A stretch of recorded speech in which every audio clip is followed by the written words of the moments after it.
आप लोगों को क्रिकेट स्टूडेंट क्लास में स्वागत है। इस चैनल को सब्सक्राइब एंड लाइक करना ना भूलें और बेल आइकॉन का बटन दबा दें।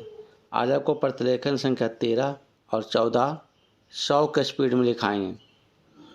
इसमें जो हार्ड वर्ड को आउटलाइन लिखे हुए हैं उसको बढ़िया से देख लें।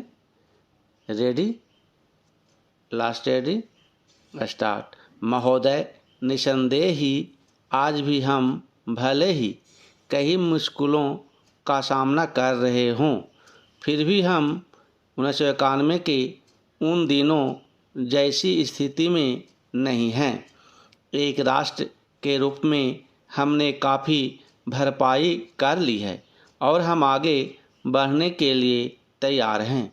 श्री राव के नेतृत्व के बिना यह संभव नहीं था।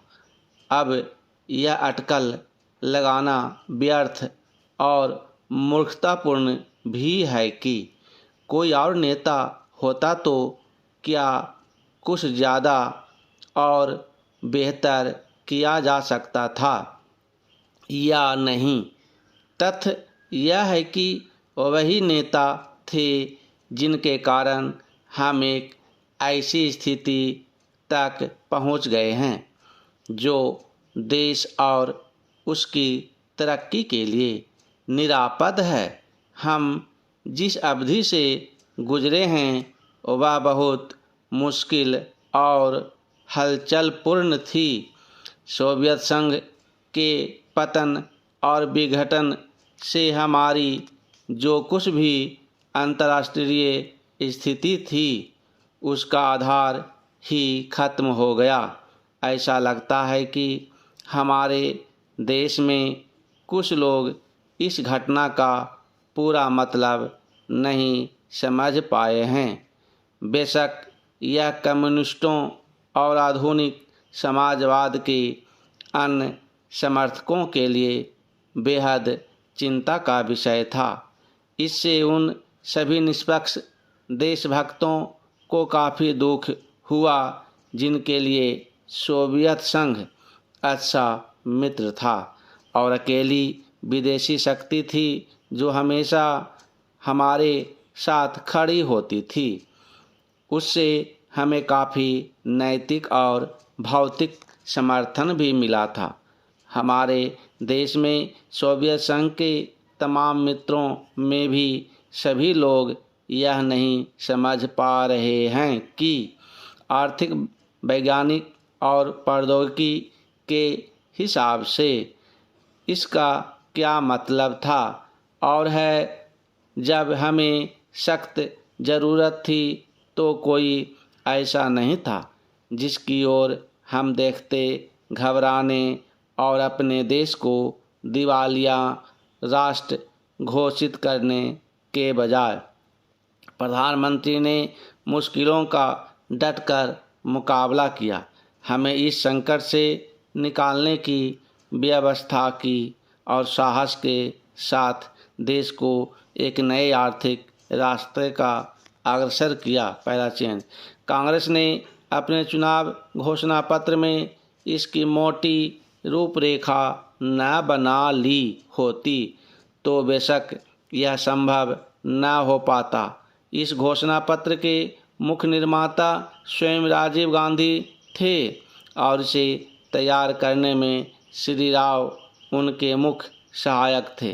देश को संकट से उबारने और नए आर्थिक रास्ते पर ले जाने में बेशक मनमोहन सिंह की देशभक्ति, विद्वत्ता और ख्याति महत्वपूर्ण कारण थे। नई आर्थिक नीति जनता के हित में नहीं है। इस काल्पनिक तथ्य को लेकर काफ़ी हंगामा मचाया जा रहा है।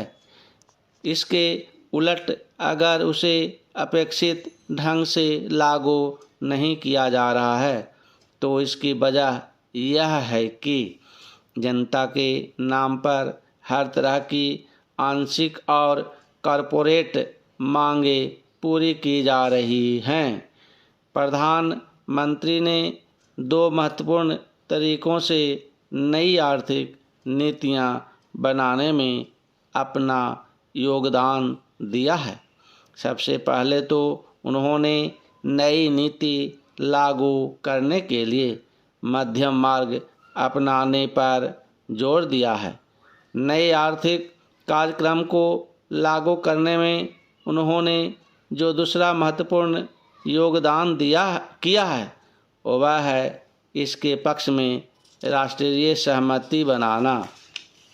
पहला चेंज महोदय, हमारे देश में राजनैतिक विचारों में जितनी भिन्नता है उसके मद्देनज़र यह एक असाधारण बात है, जबकि इनमें से ज़्यादातर लोग यही ठाने रहते हैं कि चाहे जो हो और जो भी मुद्दा हो उन्हें विरोध करना है। चुनावों में झटकों और यदाकदा टेढ़े मेढ़े रास्तों के बावजूद प्रधानमंत्री के नेतृत्व में जो नई आर्थिक नीति बनाई गई है उसे राष्ट्रीय स्तर पर स्वीकार कर लिया गया है। भाकपा से लेकर जनता दल और भाजपा तक आर्थिक क्षेत्र में मूलभूत सुधार के अलावा पंजाब में नाटकीय बदलाव आया है। बंदूक की लड़ाई के जगह अब पूरी तरह बैलेट की लड़ाई ने ले ली है। उस प्रदेश की जनता के लिए यह दूसरी आज़ादी से कुछ कम नहीं है। असम और उत्तर पूर्व के कई हिस्सों में भी ऐसे बदलाव आए हैं, हालांकि वे पंजाब जैसे नहीं हैं। ऐसा समझना कि आतंकवाद का खतरा टल गया है बेशक गलत होगा, पर जो सफलताएं हमने पाई हैं उन्हें स्वीकार न करना कम गलत नहीं होगा। पंचायत और स्थानीय निकायों के चुनाव कराने को भी साधारण काम नहीं समझा जाना चाहिए। इस कदम से महात्मा गांधी के सपने और दिवंगत राजीव गांधी को लोकतंत्र के लिए प्रतिबद्धता फलीभूत हुई है। यह संविधान की अपेक्षाओं के अनुरूप लोकतांत्रिक क्रांति को आगे बढ़ाने का प्रतीक है। इससे हमारे राष्ट्र का लोकतांत्रिक आधार मजबूत हुआ है। पहला चेंज हिंदुत्व के घटते उन्माद का ध्यान रखना भी उतना ही महत्वपूर्ण है। भाजपा और शिवसेना को चुनावी सफलता भले ही मिल गई हो, पर राष्ट्रीय स्वयंसेवक संघ का नेतृत्व भी मानता है कि उसका मुख्य कारण कुछ राज्यों में भ्रष्टाचार, बढ़ती कीमतों, बेरोजगारी आदि और समान समस्याओं से निपटने में कांग्रेस सरकार की नाकामी थी, न कि सांप्रदायिक भावनाएं। हिंदू सांप्रदायिकतावाद में स्पष्ट कमी आना बहुत बड़ी राष्ट्रीय उपलब्धि है। इन सबसे महत्वपूर्ण है सार्वभौमिक मामलों में भारतीय व्यक्तित्व का फिर से उभरना। इसके आयाम हमारे विदेश संबंधों में आर्थिक अंश की वृद्धि से कहीं अधिक हैं। चीन से संबंध लगातार समान होते जा रहे हैं। भारत ईरान संबंध फिर कायम हो गए हैं। इसी तरह दक्षिण अफ्रीका के साथ परस्पर लाभ के सहयोग की गई संभावनाएं बनी हैं। अमेरिका और अन्य विकसित पूंजीवादी देशों से सहयोग बढ़ाने की दिशा में समुचित ध्यान दिए जाने के बावजूद किसी भी मसले पर हम नहीं झुके हैं। समर्पण की बात तो दूर है, इसमें आर्थिक संबंधों के महत्वपूर्ण स्वरूपों के अलावा रक्षा का क्षेत्र भी शामिल है। इसका सबसे ताज़ा उदाहरण है परमाणु अप्रसार संधि के मामले में हमारा अपनी नीति पर कायम रहना, जबकि इसके लिए हम पर कई दिशाओं से भारी दबाव डाला गया। गुटनिरपेक्ष आंदोलन को नई नीति देने के प्रयास भी चल रहे हैं। इन सब उपलब्धियों को मिलाकर एक वाक्य यह है कि प्रधानमंत्री ने सबसे बड़ा काम यह किया कि हमारे देश में शासन पुनः स्थापित कर दिया और लोकतंत्र को सुदृढ़ बनाया। समाप्त। आपको डिक्टेशन बढ़िया लगा तो इसको लाइक एंड सब्सक्राइब करना ना भूलें। Thank you.